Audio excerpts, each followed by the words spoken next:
All right, so I think we'll begin. Hello, everybody. I hope you're doing well today. I'd like to introduce myself and welcome you to this morning's afternoon's webinar on formal axiology, practical application during turbulent times. This webinar is one in a series of webinars addressing topics aligned with the School of Professional Studies Masters of Science program in negotiation and conflict resolution. My name is Andrew Hummer, an advisor in the School of Professional Studies, and I will be facilitating some of our conversations today. I see that you guys have been using the Q&A box. I encourage you to continue to utilize the Q&A function as you develop questions during the presentation. At the end of today's session, we will be addressing some of those questions you share with us today. We will not be using the chat box function for this webinar, so please let us know if you have any questions via the Q&A. I would also like to share with the group that today's session is being recorded and will be made available to you for your convenience. At this time, I'd like to introduce today's presenters. Joining us is Dr. Beth Fisher-Yoshida, Academic Director for the MS in Negotiations and Conflict Resolution. And along with Dr. Beth Fisher-Yoshida, we have Dr. Deborah McClendon, CEO of Brain Training Institute, where she provides executive coaching using formal axiology and brain training. Hello, Beth and Deborah. How are you guys today? Hi, Andy. Fine. Thank you. Hi, Very good. Andy. How are you? Thank you. Okay, so I'll kick off today's session. So if we can go to the next slide.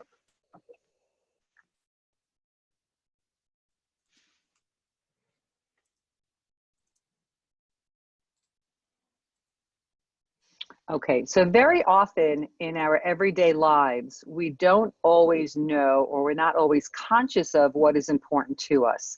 There are many types of interactions we have with different people on a daily basis, some more than others. Some people are familiar, some people are not familiar to us, and so we're not really sure.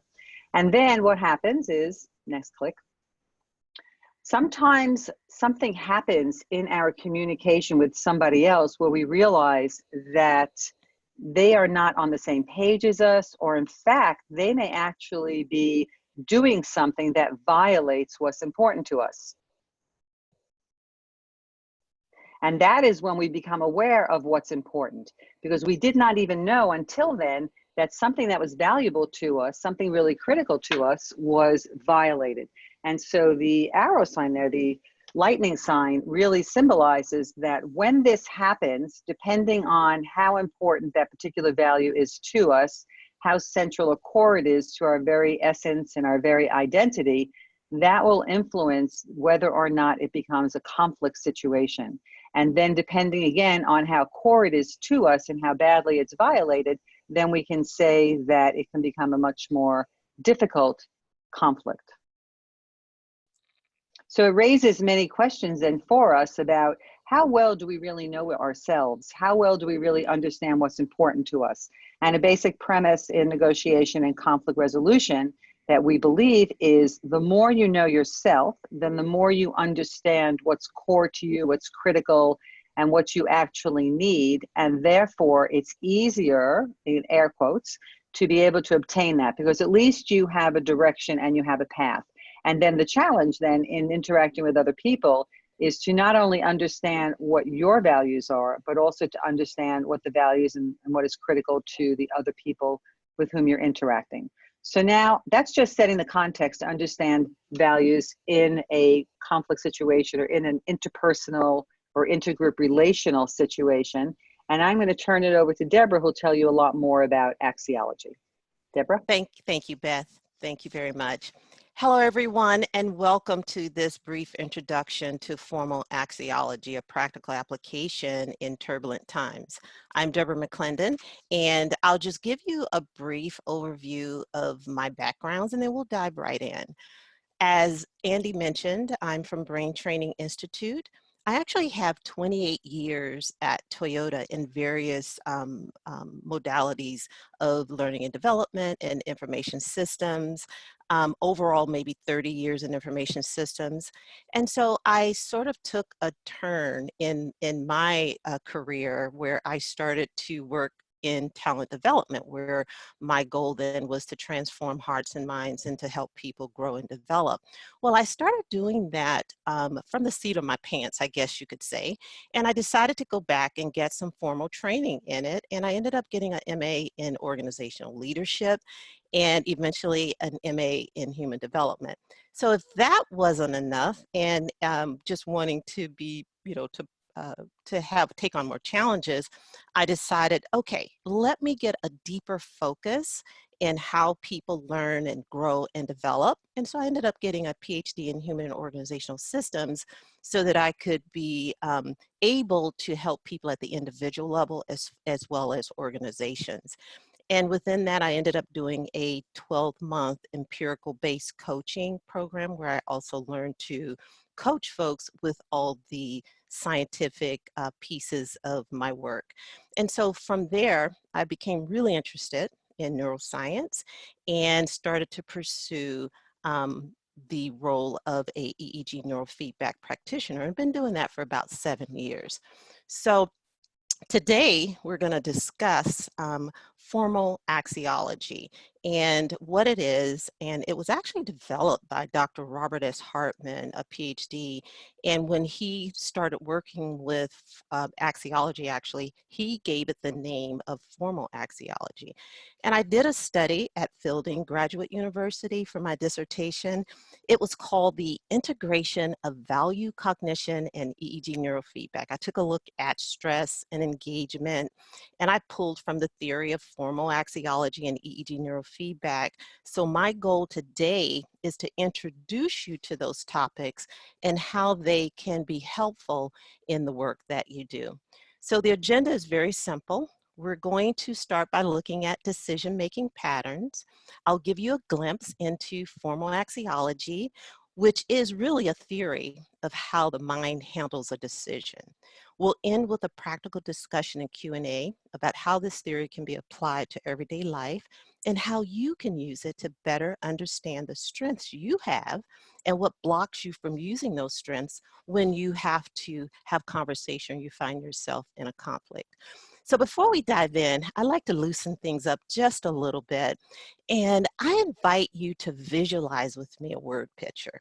I picked this up from one of my mentors, Dr. Habib Sadeki, who's a doctor of osteopathic here in California, in one of his talks. And I'd just like to share this with you because I think it will be a great segue into our topic today. So sit back and relax and imagine yourself leaning back on a lawn chair on the deck of a pool, enjoying the sunshine. All of a sudden, someone on the other side of the pool, there's a short wall in the pool, they start splashing you with water really, really hard.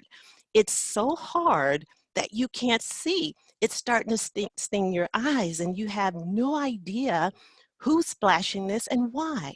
And I'm not sure what you might be thinking right now about this word picture, but maybe you feel this person is trying to hurt you or embarrass you, or they just don't care about the fact that you're trying to relax.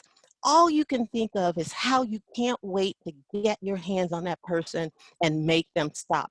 So you jump up, you leap across the wall, and you see the person splashing the water on you, and you notice that they're drowning. All of a sudden, that anger, that fear, that anxiety that you felt, it just goes away. And you're now wanting to help that person. I like to give that example is because it's an example of how people have fears and anger and they go into conflict situations and they don't really have the full picture. But once they get the picture, they start to change. Their value starts to change. Their judgment of that situation starts to change. And formal axiology can actually help reveal those anxieties or those fears that a person has. And I have a lot of mentors, by the way, but Rem Edwards is another one of my mentors. He's an axiologist as well. And he writes about the difference between the man of fear, man or woman of fear, and the man of faith in his book called Freedom to Live. I won't go into it here, but I just want to emphasize the fact that as we go through this and we talk about the turbulent times and the fears, anxieties that we have, the conclusions that we jump to that create conflict for us, just remember that formal axiology will be able to help you look at that, understand it, and be able to move forward and take some action on it. So when we talk about action, the story I just gave you was a prime example of someone taking action based on judgment or a situation that they had. And it was also a really good idea that or notion that our judgment can change instantaneously. You've heard people say, oh no, it's just the way I think, that's just the way I am, I'm going to be this person forever. And all of a sudden something happens and they change. So that's an indication that we can change our judgment of people. And again, we're living in turbulent times in many nations throughout the world. And during these turbulent times, our moral compass tends to be challenging us day by day. And as a result, this compass is starting to break down our ability to communicate effectively, collaborate, negotiate, co-create solutions, or cross culturally. And this is preventing humankind actually from becoming their best selves. So again, Art Ellis, a psychologist and axiologist, elaborated on this topic in a talk he did in 2001 at Hartman conference in Mexico. And Ellis suggested that the negative side of people, such as greed, power, ego, this desire for instant gratification and fear, interferes with our ability to become our best selves.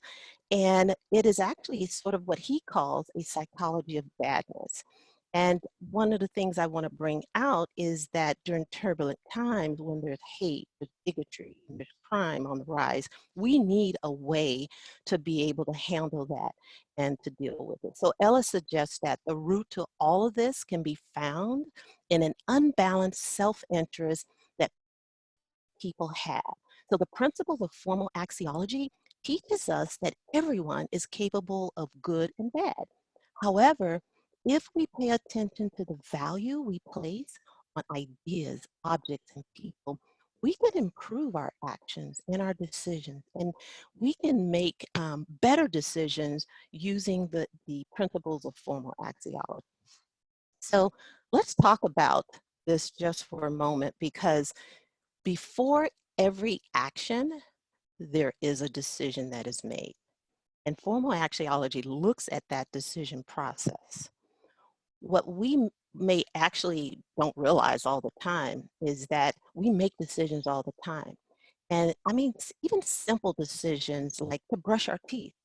Before you can actually brush your teeth, something as simple as that, you have to make a decision to do so. There's some thought that goes into what toothpaste you're going to use and how concerned or you are with cavities and so forth, or even putting on your clothes in the morning. Before you actually put your clothes on, you make a decision on what you're going to wear, why you're going to wear it, whether you're going to follow the dress code, or if you just want to be a rebel that day. So the bottom line is that we want good results, and in order to get good results, we have to make good decisions. And as I have begun to study formal axiology, I'm finding out that our mind goes through a process at the speed of light to help us make a good decision. And I always say, wouldn't it be nice to know what that decision-making process or pattern is in your own mind so that you can work with it instead of being ruled by it? And to do this, it's important to know that what our particular decision-making pattern is, it can be defined, and formal axiology helps us to do that. So we talk a lot here about good, making a good decision, getting good results. But what do we mean by good? I'd like to share a definition of good that is taken from the principles of axiology and developed by Dr. Robert S. Hartman. And Hartman says that a thing is good when it has all the attributes needed to fulfill its purpose. And basically, when we talk about this definition, I want you to focus on two things: the word attributes and purpose, because Dr. Hartman believed in the innate goodness of people. And he recognized that not all people are filled with good. Dr. Hartman stated that the principle of good in the world outweighs the principle of bad. So we need some way to be able to determine what is good. So if you're looking at attributes or purpose, think about it like this. If I were to say to you, I want you to create me a good car, okay, then you would start thinking about the attributes needed to create a good car. You'd probably say things like, it's got to have good gas mileage, it's got to have good steering, it's got to be a good price. You'll come up with all these attributes, and that's great. But what happens if I say to you, I want you to develop a car or create a car that will carry sick people? All of a sudden, I've given you a purpose. And so now your attributes will most likely change, because now you'll probably start to say, oh, well, it's got to have room for maybe a gurney. It's got to have access for wheelchairs.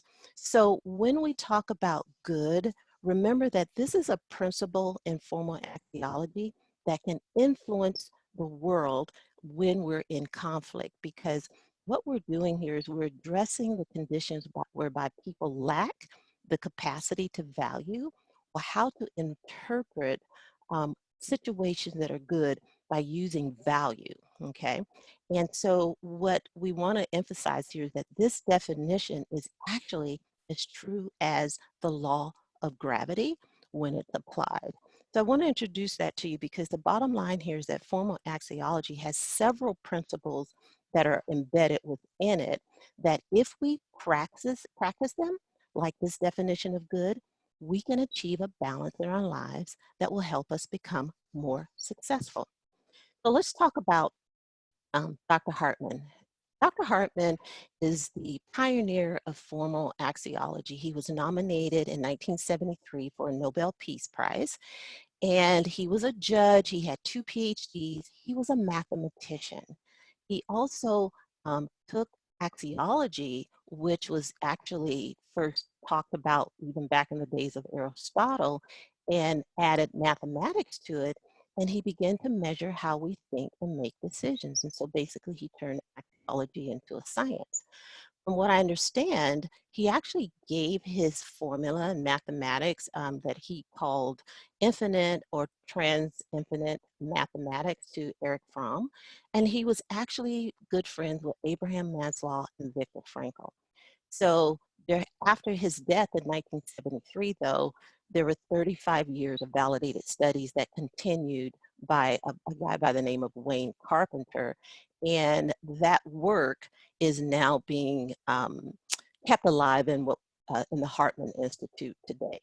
So I guess you could say, wow, I've never really heard of Dr. Hartman. I've heard of these other guys, Erich Fromm, Abraham Maslow.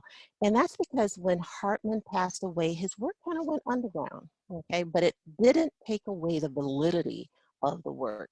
So people like myself who have stumbled across it and found it to be very valuable and useful in every aspect of life, we're starting to take it and utilize it in our daily work. So let me just talk a little bit more about formal axiology. So we mentioned that it is the study of value. And we mentioned also that axiology in and of itself is not new. It's been around for a long time. What's fairly recent is the idea of formal axiology. But what I want to also say is that this logic behind axiology is really deductive. And there's a tool that is used to measure it, an online tool, and that online tool is deductive. It's called the Hartman Value Profile.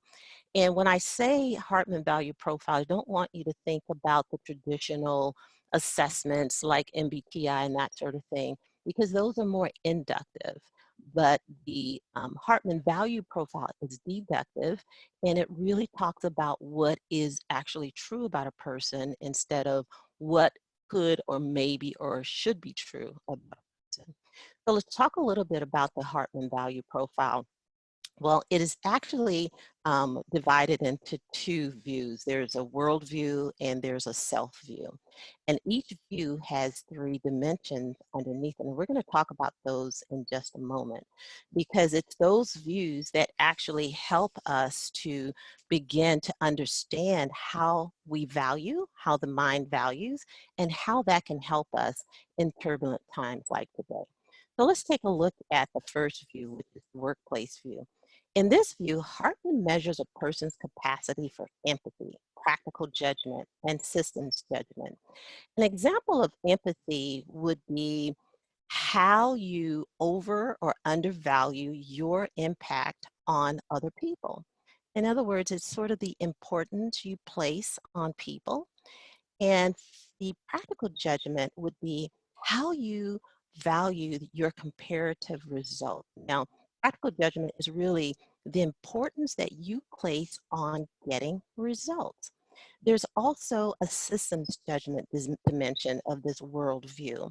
And this is all about how you over or undervalue structure, rules, standards, or codes. And you've seen people who are so concerned about the rules that they can't get past the rules to really solve a problem. You've seen it in meetings that you have. You've seen it even in the drive-through of fast food or in supermarkets where you have a problem as a customer and the people can't get past the rules to be able to help you as a customer. And when you look at empathy, you would probably see this show up in team issues. Team issues are usually an indication of problems with empathy and how that team values people. So just be aware that there are three dimensions to the workplace view of this formal axiology, and there's also an internal view. So this internal view is really about how you value yourself. And there are three parts. The first one is self-esteem. And this talks about how do you value, how do you place a value on yourself? How do you see yourself?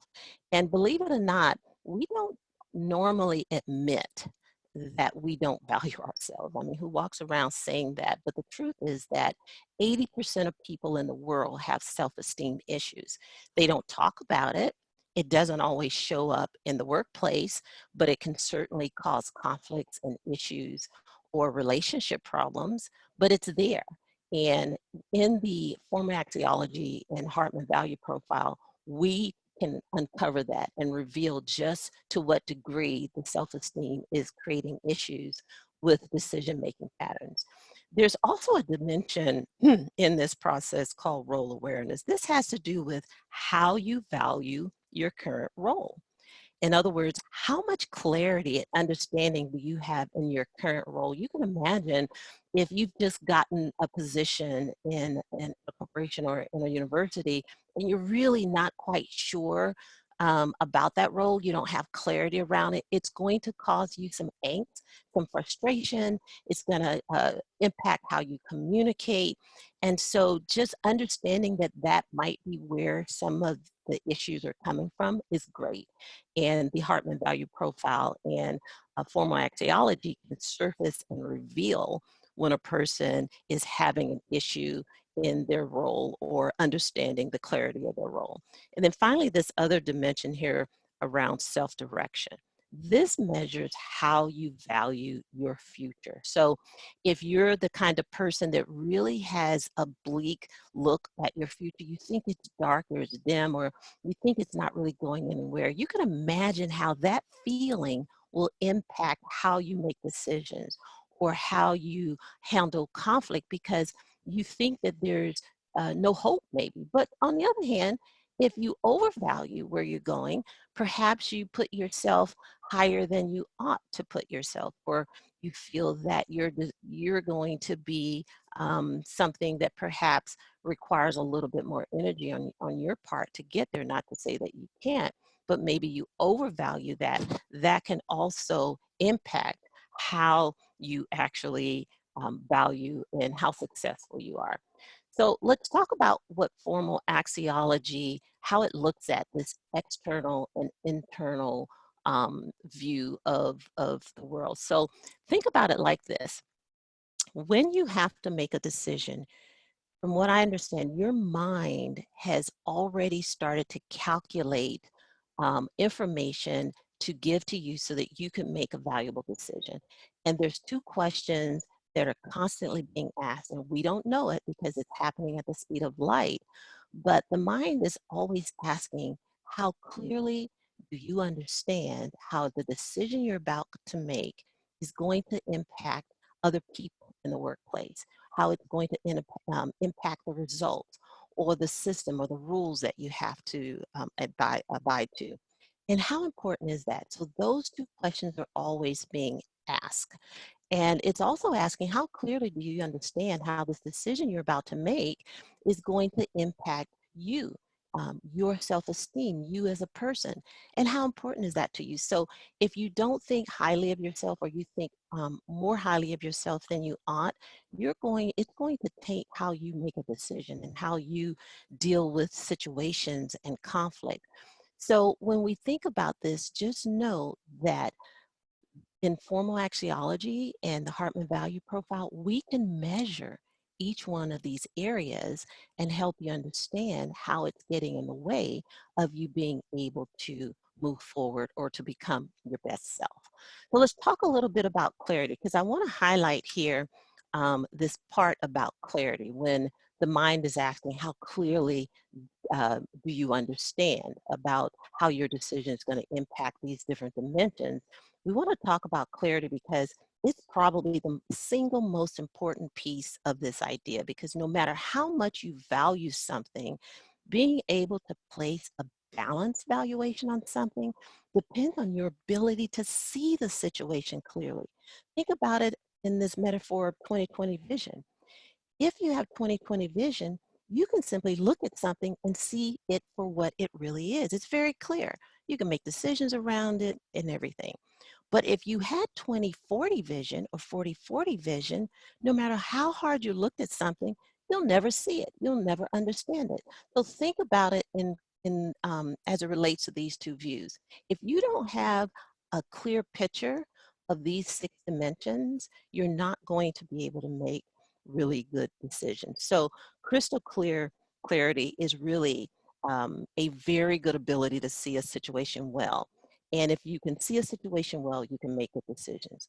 Clear clarity is still pretty good. You can see the situation pretty good. You can see the details, but it's not as crystal clear as crystal clarity. When we talk about unconventional clarity, meaning that's a person who has the ability to see what other people don't see. This is sort of the person who thinks outside the box. And if you can imagine people with clear or crystal clear clarity, they see maybe one pane window or whatever. A unconventional clarity, a person with unconventional clarity sees a stained glass. And these are those people who are very creative, very have a lot of ideas, and it can become pretty challenging if they're in an environment where folks don't see what they see. But just know there is a level of clarity that goes into making decisions that if we don't know that we have that level of clarity, we'll never know why we're creating so much havoc or conflict in our teams. And then of course there is a visible clarity. This is where the person is somewhat unclear. You see some of the situation, but not everything. And transition clarity is you see absolutely nothing really. And so when you think about it, when you have to make a decision, you want to make sure that you're paying attention to what it means to you, how important it is, and how much clarity you have. So when we talk about formal axiology and all of what I just talked about, you start asking yourself, okay, so what does that do for me in my practical everyday life? And how can I use that? Why does that matter? So we're going to talk a little bit about practical application of some of what we just talked about. So first of all, we know that we can measure the dimensions that we talk about. We also know that before you can have good results in any part of your life, you have to be able to make the decisions. And we also know that the Hartman value profile is a profile that we use to do that. But one thing I'll add here is that we also can add 2 other profiles to get a holistic picture of how you're valuing, how important things are to you, how clear it is. By looking at your internal motivators, we actually use a tool from some Harvard researchers who actually looked at the motivators that we have as human beings, and they determined that there's 7 of those. And so we can take a look at those internal motivators and see how those motivators impact your decision as well. And I'll show you in just a moment how all that comes together. And then the question is, if the internal motivators are really looking at what your passion is, might those passions get in your way of being able to make a really good decision? And then finally, we have ways of taking all of that information and understanding what your style of communication is for delivering a message or handling a conflict or working through a problem, a challenge, or an opportunity. And so where I come in with something a little bit different is from a practical application perspective. Let's just say the profile helps you understand all of these things about you, and it's rooted in the theory of formal axiology. But what happens if your physiology doesn't work with you? If the stress is so bad, if your central nervous system is so highly aroused that it gets in the way of you being able to think?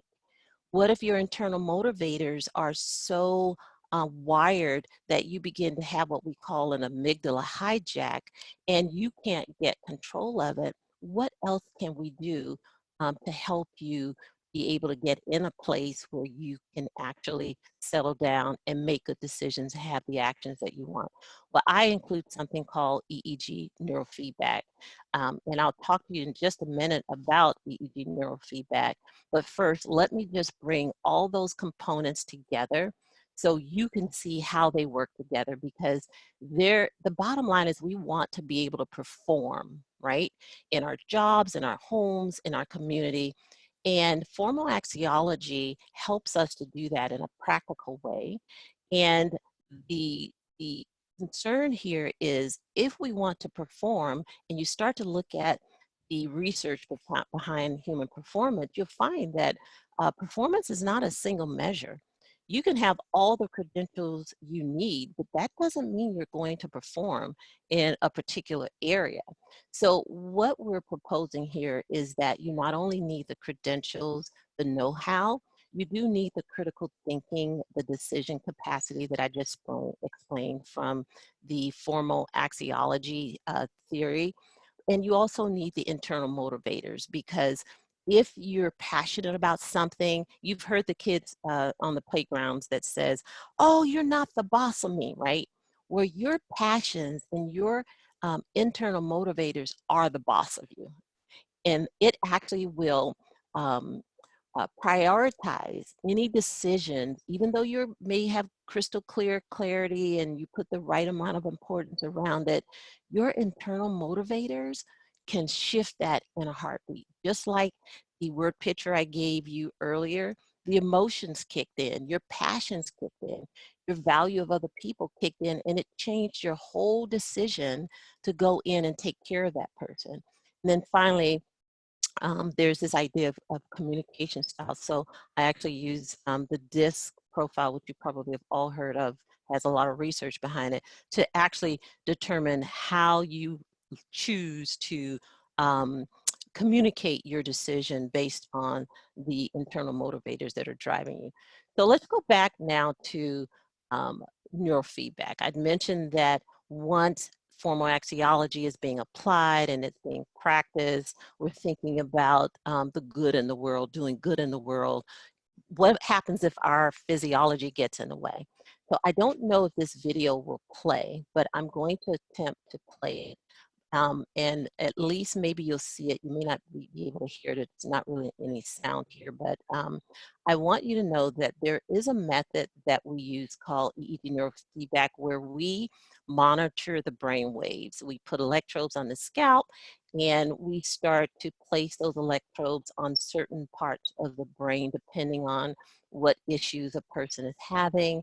And the person just simply looks at the monitor, and it's sort of like they're playing a video game with their mind. They're moving the spaceship. You'll see a lot of smoke and things come out when the person's not focusing. You get that black wave there.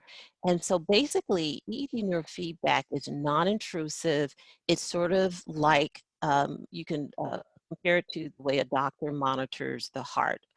He's listening for the quality of the heart. Nothing is going into the heart when they're looking at it with a microscope or with a stethoscope.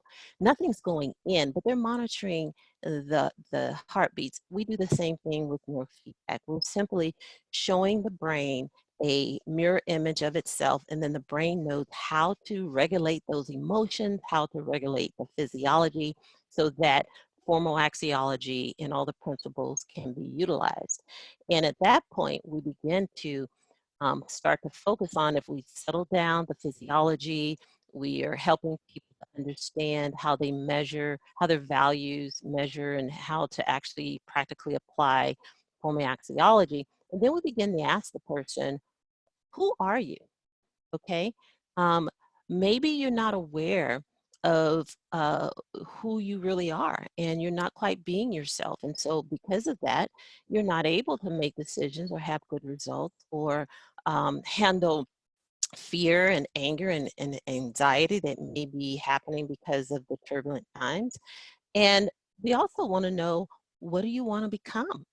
And this may not be, you may be doing something that you don't love and you hate it every day, and it's impacting your decisions. And then finally, we want to know, how will you get there? If you have a certain direction in life, maybe you're not headed in the direction you want to go. How do you get there? And so this whole idea of formal axiology is to help people understand who they are, what they want to become, and how they can get there by using some of the principles that we've talked about. Now, it's not about perfection. It's not about causing people to change. It's really about improvement. How do we help people to improve so that they can self-regulate and get to becoming their best selves? And so when we talk about that workplace view as it relates to formal axiology, when you think about it from a more practical perspective, if you're actually in a workplace, those three dimensions can correlate to what we call results, rules, and other people. So the question in a workplace situation might be, what do you pay attention to? Do you pay attention to the rules so hard that you don't see anything else? And how well do you maintain balance between the three? Because what Hartman is suggesting is that people have greater value than results, and results have greater value than rules. And this is sort of a different way of looking at the dimensions from a practical perspective. And the key here is to be aware of which ones of these you value, whether you overvalue it or undervalue it, and how to bring balance to that. And also, how does it impact your emotions? Because if you can pay attention to that, you can change it. On the self-view side, we're again talking about self-esteem, role awareness, and self-direction. Now, in the workplace, a lot of the self-view parts of the dimensions don't come out, or they're not dealt with, but a lot of times those are more dealt with counselors or coaches in the background. But we bring it up here because it's a part of the formal axiology theory, and it cannot be ignored because it does actually drive who we really are. So in conclusion, I'd like to just say that formal axiology is a wonderful way to understand how our thinking is affecting our ability to navigate life during turbulent times. And my company, as we mentioned earlier, is Brain Training Institute. I do provide classroom training around this. I've just given you a 30-minute sort of overview of what we teach in 1 or 2 days. I administer the Hartman Value Profile to individuals in large groups of, let's say, leaders in an organization or students in a class, and also provide coaching around it. And I also administer the neurofeedback when needed to support the overall growth. So if you have any questions or if you'd like to take the assessment yourself, give me a call. Either call me or send me an email. I do have a website out there where you can log in and learn more information. But yes, formal axiology is definitely a way to help you during turbulent times, and you're able to use the principles and understand things about yourself to eliminate some of the fear, the anger, and maybe, some of the other issues that are preventing us as a society from valuing people and relationships the way we should. So I will turn it back over to Beth, and I'm definitely open to take some questions or to clarify anything that you may need some clarification on. Well, thank you, Deborah. That was great. There was so many things that you said that sparked some comments from me. So I'm just going to start with a couple of reflections, and then we'll open it up. And people, please post your questions or comments or reflections. We'd love to hear them. So a couple of things you're mentioning, just sort of going backwards here, is the whole idea about feedback, and that we receive feedback in different ways. And sometimes there's feedback that we don't even pay attention to. So you were giving one kind of solution or kind of suggestion about how you can have feedback there to really see how your brain is working. And the way we have so much brain imaging today is really so much more advanced than it used to be many years ago. But I remember years ago I had done something called biofeedback, which is a different kind. It's, you're not seeing the brain, but you're also measuring how well you can relax and calm yourself down in situations. And I'm also thinking about feedback in a more structured way in an organization. And we can touch on that in a minute, but because that's the interplay I was thinking between the self and then the internal and external views that you were talking about. And when I think about workplace situations and going in as a consultant and observing workplaces, plus my own workplace, like being a member of it, there's such an interplay between the self view and, let's say, your esteem levels and what happens with the external view and the kind of feedback you're getting that you're not necessarily consciously registering, but it's definitely having an impact, especially like on your self view. So can you say something about the interplay between the internal and the external view? Yes, absolutely. And let me start with the first thought you had around biofeedback. And just to say that, yes, neurofeedback was originated from biofeedback, and that the difference between the two is with biofeedback, you're trying to control your physiology with your breathing. So if you take breaths and you breathe on a certain rhythm, you can control how your heart handles, how your heart beats, and you can control stress and anxiety. Neurofeedback, on the other hand, is you're not having to breathe, you're not having to do anything. Your brain is doing all the work. All you do is watch the monitor, and the brain does all the work. So that's that part regarding biofeedback and neurofeedback. With regards to the interplay between the workplace and the self view, first of all, they're all happening at the same time. So I kind of explain this in a linear approach just for clarity's sake on the presentation. But your brain is actually handling all of these as it needs to in any kind of order, right? But I think if we wanted to think about the interplay, one of the things I didn't mention for fear of going too deep here is if we looked at each one of those dimensions and you gave it a tag, say if you gave the tag empathy a tag of that we call intrinsic, and we start to look at how we intrinsically value a person, okay? Let's just hold the I there for intrinsic.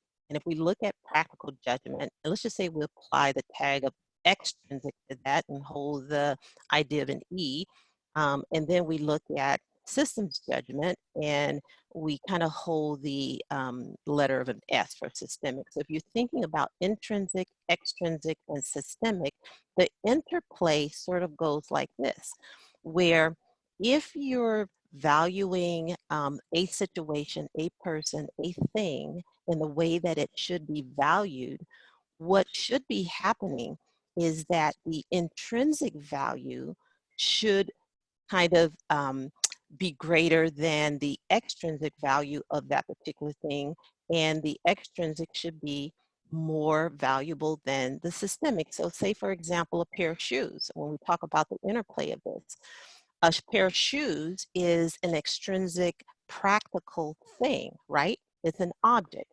And there's a certain way we are expected to value a shoe. You don't value a shoe with the same level of value that you would a person, but some people apply an intrinsic value to a shoe. Okay. If someone steps on your shoe, all of a sudden it's not just a shoe, it's my shoe, it's my unique shoe. And so that's sort of how that interplay happens, where we start applying um, an inappropriate value to a particular object, person, or idea, and that particular value should not be placed there, if you can understand what I'm saying. Mhm. Even when it comes to like systemic rules down in the systems judgment area, if a person creates an idea or a system and they go into a company or organization or university and they say, these are the rules that we want people to follow. So there's a certain value that goes with that. I mean, there's nothing wrong with systemic rules.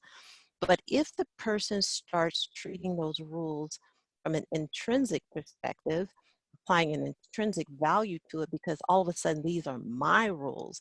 If you don't follow them, you are actually, you know, pointing the finger at me. It becomes more intrinsic. That's not how we want to look at the value of systemic rules. So the key here in the interplay is to be able to place the right value on the right object, idea, or person according to the way it should be applied. And the brain already knows how to do this, right? And it's actually pulling from all your experiences in life to try to decide, okay, how does this person value people? How does this person value things like shoes? And it's trying to give you some information or feedback so you can make a proper decision. Now, if what the brain has encountered with you over the years is a little skewed, it's going to give you information based on that skewed information. So the interplay here is to know that they're all in play at all times.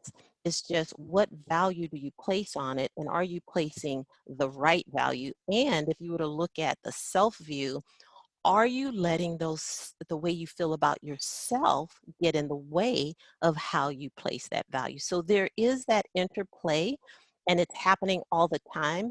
And the formal axiology in Hartman is not suggesting that just because people have greater value than an object, that you should not value an object. What he's suggesting is that there is a balance in the way in which you value these things, and trying to figure out if you're over or undervaluing is a gift.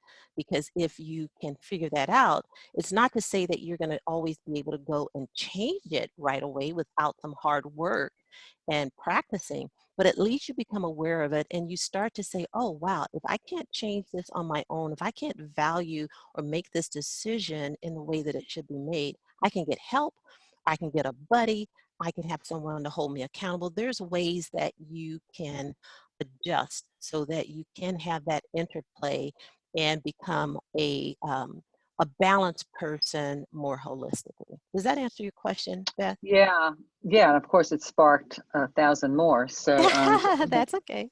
yeah, I'm looking at some of the questions other people have written in here, and thinking about, you know, when you're talking about placing value and you place it on your past experiences and so on, and I'm imagining your whole socialization and acculturation, and that what happens in the interplay when you place a different level of value than somebody else, especially if you're on a team, for example, and people are supposedly working towards the same goal, which is somewhat related, I think, to this first question here. So I'm just connecting here. And this person asks, any suggestions on how we handle having been generous and considerate, and the other person, in quotes, hits you back with being disrespectful and inconsiderate, for example, landlord-tenant issues, lending friends money, etc. And when I read this question before and you were explaining that, I was thinking about different levels of value that we place, and that our intention about a certain act is not necessarily received with the same level of value, so that the reciprocity level may not be what we think is appropriate based on the value that we placed on something, and that's why we might be considering it disrespectful or inconsiderate, which may or may not be intentional on the other party's part. Do you have a comment Exactly. about that? Yeah, I certainly do. I actually have heard that 99% of all negative behavior is rooted in fear. Mm-hmm. And well, I say it's 99%. The research has actually shown it's like more like 100, but I always say it's got to be 99, right? Because there's always that one person that just wants to be negative or rude or fire back just because. And Hartman talks about that there are some people who just, are innately good, and then there's some that are just downright evil. I mean, you just have to, call a spade a spade. But if fear, if the person is being negative, it's usually rooted in fear, meaning there's probably some lack of sense of meaning, and there's this inability to discern the relevant of that particular situation, and also organizing and controlling their reaction to stress. Some people don't know how to do that, so they're responding in such a negative way. And then there's always there could also be some confusion about what good or bad is. So people are jumping to conclusions and lashing out and doing all these things because they really don't have the clarity to understand the situation or what's good or bad. And so when we talk about formal axiology, built into the tool is a way to measure that sense of meaning, that ability to discern the relevant in the complex situation, and the ability to organize, controlling reactions around stress. All of that can be measured, but on a practical perspective, to this person's question, when a person is coming at you, it does tend to point to their value, what they're thinking. But also when you start to think about their communication, we have to start thinking about, well, how can I communicate with this person in a way that they need to hear it, not necessarily the way that I want to say it, right? So how can I borrow behavior or terminology or words that could actually communicate with this person, even though we know that there's probably some underlying fear that's driving it? How can I start to think about that person from a good or loving perspective? Because it thinking about them in that different way can cause you to respond to them differently, and maybe kind of settle down some of that fear, or that feeling of rejection that they have. So if a person is latching out, you can definitely point to the fact that they don't value people as much, because if they did, they would look for other ways to communicate that, and they most likely have some fear and some levels of low self-esteem. So we want to kind of give them a break and try to look at them differently than the way they're coming at us, and that may help as well from a practical perspective. Yeah, and just reflecting on what you've said also, I think that a lot of times in general, when you have that space of forgiveness, it's like we all do the best we can with what we have in the moment. And it Right. doesn't mean that it's all intentional. We have a few more minutes, and there's another question here I wanted to ask. And somebody's curious about, have there been published academic studies or research studies about these methods? They say your methods, but I think they mean all these formal axiology methods. Yes, over the past 35 years, there have been so many validated research produced on formal axiology is just unreal. When I did my research, there was so much there. Wayne Carpenter leads the pack on that. I know, you know, Art Ellis and Rem Edwards, they've done a lot of it. You can find a lot of this research, or pretty much all the research, if you go to the Hartman Institute organization. I think some of the research is made available to those who are not members, but you could actually sign up to be a member. I think it's a very small price, but that's where I got all of my research. And then if you think about Dr. Hartman, back, you know, 30 years ago, 40 years ago, teaching in Mexico City and also in Tennessee, he had a lot of students that he taught and that he mentored. Many of them are still living today. And so what I have done is sort of worked with them and reached out to them, and many of them have started to mentor me, and even some of the students that they have. And so those students have done research as well. So there is tons of research out there. Even it's been validated to be EEOC compliant, because the questions at some point, they're really different. They're so unique that when you take the assessment, you think, oh my God, how is this going to tell me all of that information that Deborah talked about? It is so uh, uh, astonishing, but it does, because, you know, you'll have questions like, how do you rank the value of a baby? How do you rank the value of marriage? And you're like, what does that have to do with the price of tea in China? But there is an algorithm, there's some finite math, there's a ton of research that supports it. And so that's why it's been able to be looked at as a science, as an axiom, as something that is as true as the law of nature, because there is so much research, and it's validated research, and you can definitely get your hands on it. My dissertation has a lot of citations to a lot of that research. Some of it even has come from the medical industry, with Dr. Leon Pomeroy, who was a psychiatrist. He passed away actually last May, I think. I was trying to get a hold of him to do some interviews, but he actually did a lot of validation. He actually replaced all of his psychometric tools, the Hartman Value Profile, because he found it to be more effective in the research to be so solid. So yes, there's tons of research out there. And the second and third generation research you suggested can also be found through the Hartman Institute? Yes, they have all the resources there as well. Great. So we're just about out of time, and I really appreciate you coming on with us today and sharing your information with us. And I encourage people to reach back out to Deborah or me, the program, and ask questions about this if you'd like. And I believe Andy will give some information about when the link will be available. Thank you, Deborah. Thank you. Thank you very much, Beth, for having me. Thank you, Andy, and thank you everyone who joined the call. Yeah, and thank you to Deborah and to Beth. The webinar has been recorded and will be made available to you online, most likely within the next day or so, and should also be on our program website by next week. So thanks again, and I hope you guys have a wonderful day. Thank you. Goodbye, everyone.